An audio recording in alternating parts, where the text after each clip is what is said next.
Size matters to Maersk.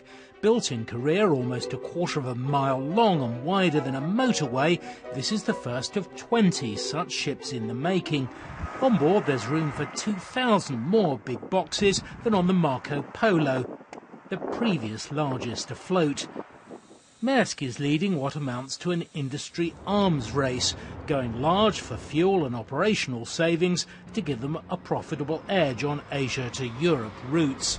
But unfortunately for Maersk, Chinese and other competitors are also ordering 100 or more similar mega vessels.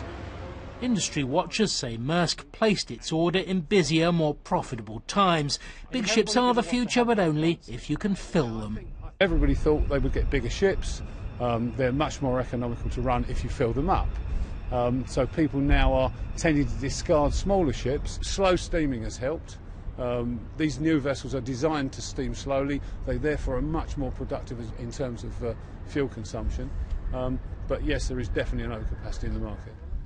Well, it's probably nowhere better than here in the UK on the Essex coast, where they're readying these deep water docksides to handle up to 6 of these vast vessels. Then they'll be able to do all the handling and logistics nearer to the capital that has been possible for 100 years. And the theory is those operators that don't have these economies of scale may suffer as a result.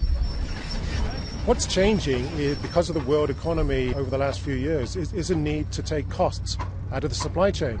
And the shipping lines are doing that by upgrading the size of their ships to get better economies of scale. But there's also a huge amount of cost in getting cargo from the port to the point of consumption via the distribution centres.